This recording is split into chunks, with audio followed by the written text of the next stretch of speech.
Welcome back, Wastelanders. It's Deltia from Deltia's Gaming. In this episode of Wasteland 1, we encounter our first faction during the main story initial quest, the Minutemen. We also grab our first set of power armor, which I'm wearing right now, and I'm going to expand on it. I'm going to try something a little different in this episode, which is expanding on the story aspects of the Minutemen and power armor. So let me know if you like the change in the comments section. Let's get started. The main story, Out of Time, and When Freedom Calls. If you want to look more about power armor and do things like this, stay tuned. So we're moving up on the city of Concord, and this is our first time we're going to investigate and talk to the Minutemen who are held inside. So there's some raiders on the outside. Use your AP right away when you do an initial engage, and you try to be in sneak for that first shot. It does 2 times more damage in sneak. So we're going to nuke these raiders down. Once my action bar fills back up, the AP in the bottom right, I should be using it with the VAT system. So we got those guys down. Now, loot right away, loot often, loot everything. So particularly what's useful right away is getting 1 piece of armor for every body part and equipping it right away. Remember, we can manipulate these later, upgrade them, turn them into fantastic things, but just getting something in each body part is very, very good. And then we get a musket out here, loot everything, because you can sell it, and you're going to need a lot of caps early on. Now, let's go equip these suckers and go on the inside.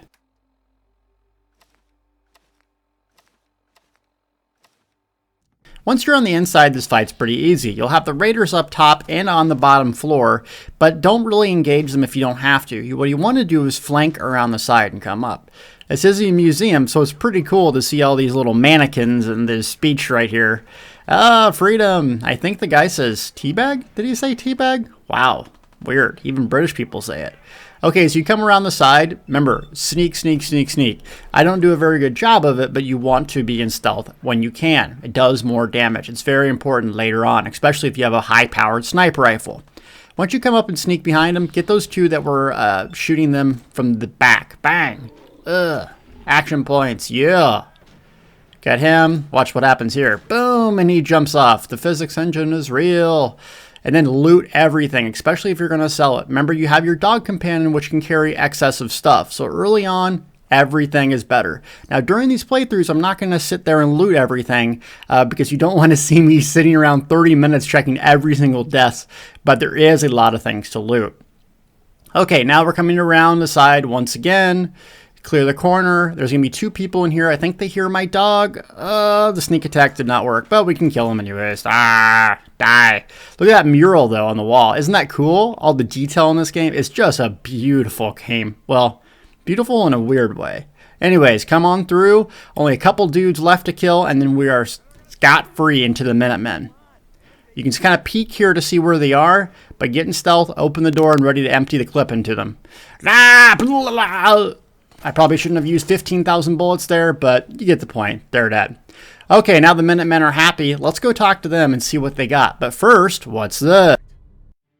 You'll find various magazines throughout the game and tons in different spots, and they give you a permanent boost to stats or unlock a holotape game that you can play later. So be on the lookout for these and anything else that you can find because it's really important to pump up your character.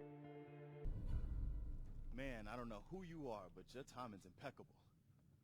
Preston Garvey, Commonwealth Minutemen. Minutemen?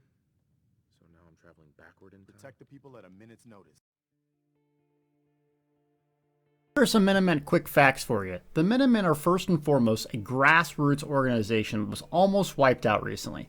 A faction split happened between them and the Gunners, a quote-unquote bad faction you encounter later. Once you align yourself with the Minutemen, you can use a flare gun for support in the field and combat. Further down the road, you can build artillery at settlements and rain down fire support. Basically, they're a local militia group that helps settlements. Want to see what the support looks like? After you complete a couple more story quests that we're going to go through later on, you get artillery smoke grenade and a flare gun. These are both used to call in simultaneously or different things that you need. One, the flare gun. Shoots up a flare. A few seconds later, it's going to rally the Minutemen to your location.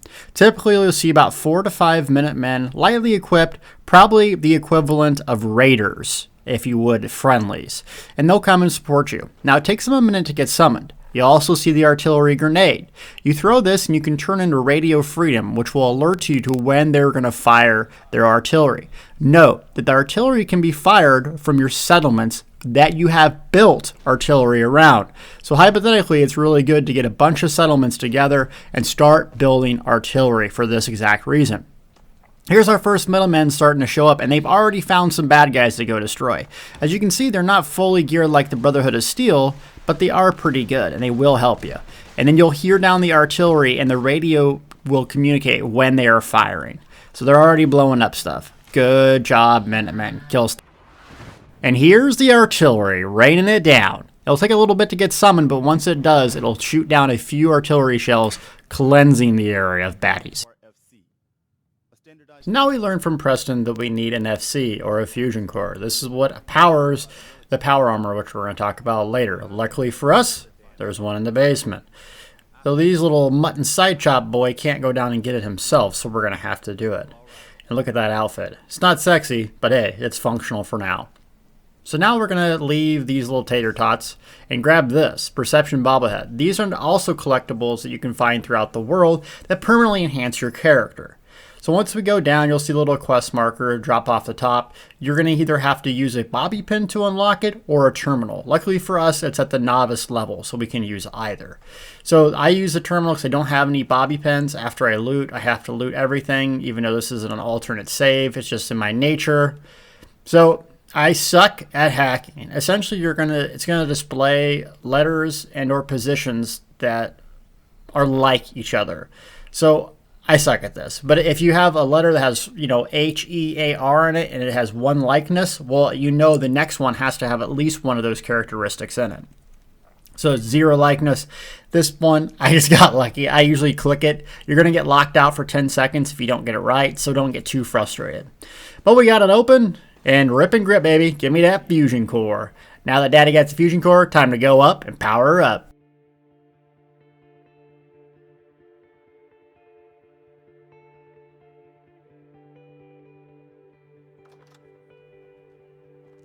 So you want to angle yourself behind the thing first and put your fusion core in it. So don't get in front of the power armor, it'll bug out. Once you put your fusion core, you can get inside of the thing, and it's going to have a different heads-up display. So here's a little bit more about power armor. Here are some fun power armor facts for you. Essentially, Fallout 4 is 200 years past the Great War, as they like to call it, in 2077, when America and Chinese faces off. Power armor was developed pre this war in some posts with different models. It's primarily used by the Brotherhood of Steel, which is a faction we'll encounter later.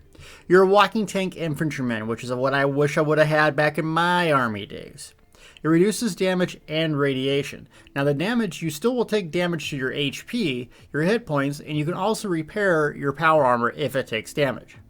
No fall damage. Feel free to jump off the highest skyscraper because this sucker isn't taking any. You also have more carrying capacity, and you can modify the armor with armor perk and do some really cool nifty things with it. The only downside of this power armor is that you need fusion cores in order to operate it. There's plenty around the wasteland, but you can't walk around it indefinitely. Now that we got our fancy power armor, it's time to rip off this minigun with a huge amount of ammunition. Okay, another good thing, like I said, the carrying capacity, and you can augment this in the perk system to make your big, huge mechanical weapons do even more damage. Now it's just time to mow down some good old raiders, including Gristle Gut or whatever his name is. Jump off, boom, no fall damage, and that cool animation. I love me some power armor. So I'm going to hip fire these suckers and or aim it and get pretty aggressive, but you're going to need to save your armor for a little friend we have coming out the way. Also, the Minutemen can help you shoot out the window, so try to angle yourself back if you need a little support. Chopping them down. God, power armor is cool! Okay, I'm getting my dogs coming up here. Dog meat. Oh, what is this? Raiders blowing up stuff. And we have a Deathclaw, our first main, huge monster bad guy. So I'm just spraying and praying here. You got to reload after 500 rounds, but I'm trying to position the Deathclaw behind the truck, because you actually can blow up the truck.